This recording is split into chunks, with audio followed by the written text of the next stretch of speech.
नमस्कार दोस्तों, कैसे हैं आप सब। आशा करती हूँ सब अच्छे होंगे, हेल्दी होंगे।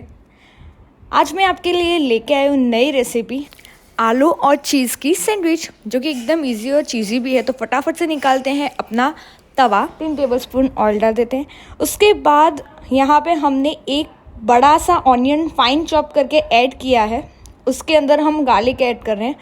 गार्लिक ऐड करने में ये ध्यान रखिएगा कि गार्लिक फाइन चॉप करी हुई होनी चाहिए, क्योंकि अगर आप पीस के डालोगे तो नहीं मज़ा आएगा, तो चॉप करके डालिएगा। उसके बाद यहाँ पे 1 चम्मच नमक डाल दीजिए। नमक डालने के बाद का जो ऑनियन है हमारा, उसको अच्छे से गलने दें। गल जाने के बाद हम यहाँ पे टमाटो प्यूरी डाल रहे हैं। टमाटो प्यूरी बोले तो हमारे जो टमाटर है उसको बॉईल कर लो। बॉईल करने के बाद उसको ग्राइंड कर लो। ग्राइंड करने के बाद जो हमारा मिक्सचर रेडी होता है उसको टमाटो प्यूरी कहते हैं। As simple as that.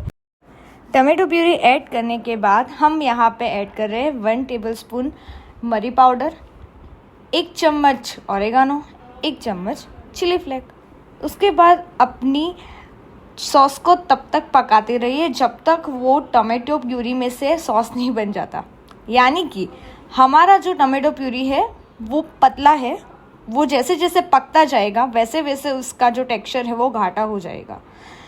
एक बार घाटा हो जाए उसके बाद उसको ट्रांसफ़र कर लीजिए मिक्सर ग्राइंड के अंदर और उसको अच्छे से पीस लेने के बाद हमने यहाँ पे 1 बड़ी चम्मच कश्मीरी लाल मिर्च ऐड किया है। उसके बाद फिर से उसको मिक्स कर लीजिए और हमारा सॉस है वो एकदम रेडी हो चुका है।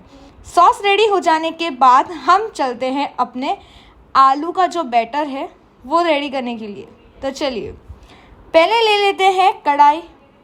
छोटी सी कढ़ाई ली है हमने यहाँ पे, क्योंकि हम यहाँ पे सिर्फ मसाले पकाने वाले हैं। तो मसाले पकाने के लिए ये फटाफट से ले लेते हैं अपनी छोटी सी कढ़ाई। कढ़ाई के अंदर 2 टेबलस्पून ऑयल डाल दीजिए। उसके अंदर ऑनियन डालिए। ऑनियन यहाँ पे हमने सिर्फ 2 टेबलस्पून लिया है, क्योंकि हमारा बैटर थोड़ा सा है तो हमने हमारे बैटर के हिसाब से 2 टेबलस्पून जितना ऑनियन डाला है। उसके बाद आधी चम्मच हल्दी पाउडर, आधी से कम मिर्च पाउडर और आधी चम्मच धनिया पाउडर ऐड करें।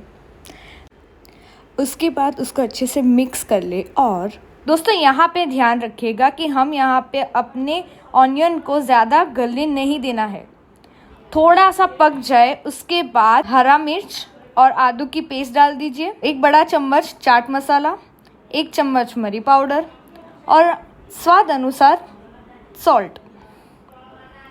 उसके बाद अपने मिक्सचर को अच्छे से पका लीजिए। पक जाने के बाद उसको ट्रांसफ़र कर लीजिए हमारे बॉईल किए गए हुए पोटैटो के अंदर। उसके बाद उसके अंदर आधा निचोड़ा हुआ नींबू ऐड करें और अपने मिक्सचर को मिक्स कर लें। बैटर रेडी हो जाए तो उसके बाद हम चलते हैं अपने बटर को रेडी करने के लिए। तो बटर के लिए थोड़ा सा बटर ले लो, पिसा हुआ लहसुन ले लो और उसके अंदर चॉप किए गए हुए धनिया डाल दो और हमारा बटर तैयार। बटर एक बार रेडी हो जाए उसके बाद हम लोग चलते हैं फाइनल टच के लिए। फाइनल टच बोले तो अपने ब्रेड को सजाने के लिए ऑफ कोर्स। तो चलिए चलते हैं, ब्रेड ले लो। उसके अंदर जो पहले एक स्लाइड है उसके ऊपर बटर डाल अच्छे से लगा लो। बटर ऐड हो जाने के बाद हम यहाँ पे बैटर ऐड कर रहे हैं, जो कि मेजरली सबको पता है कि हम लोग यहाँ पे क्या करने वाले हैं। तो फटाफट से अपना बैटर लगा लो, सारे एजेस पे लगा लो, अच्छे से मिक्स कर लो। बटर लगाने के बाद और एक साइड पे हमारा बैटर लगाने के बाद अच्छे से प्रेस कर लो। प्रेस करने के बाद जो उसका ऊपरी हिस्सा है उस पर अपना होममेड सॉस लगा लो। अपना होममेड सॉस लगाने के बाद उस पर हमने टॉपिंग्स ऐड किया है।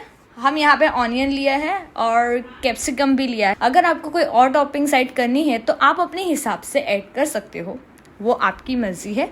और उसके बाद हमारा चीज़ आ जाएगा, जो कि आलू चीज़ सैंडविच है तो चीज़ तो आएगा। चीज़ अच्छे से स्प्रेड हो जाने के बाद हॉट पैन तवा ले लो, उसके ऊपर बटर या घी डाल दो। उसके बाद हमारी सजी धुजी हुई चीज़ बटर सैंडविच को तवे में डाल दीजिए। उसके बाद उसका ढक्कन है वो ढक दे, क्योंकि हमारा जो चीज़ है उसको मेल्ट होने के बाद अच्छे से पक जाने के बाद उसकी जो स्मेल आएगी वो बहुत ही लाजवाब रहेगी। तो चलो इतना देख ही लिया है तो आगे अपना फाइनल रिजल्ट भी देख लेते हैं। अपनी सैंडविच को काट के दिखाते हैं कि हमारा जो टेक्सचर है वो कितना अच्छी तरह से निखर के आया है, हमारी सैंडविच कितनी अच्छी तरह से बनी हुई है। तो हम यहाँ पे आपको कट करके दिखा रहे हैं और आप देख सकते हो कि अब हमारा जो स्टफ़ है वो बहुत ही अच्छे से दिख रहा है। तो ये रेसिपी आप घर पे भी बना सकते हो, नहीं, आप बना ही सकते हो। तो must try the recipe and don't forget to subscribe and comment and like. Thank you for the watching.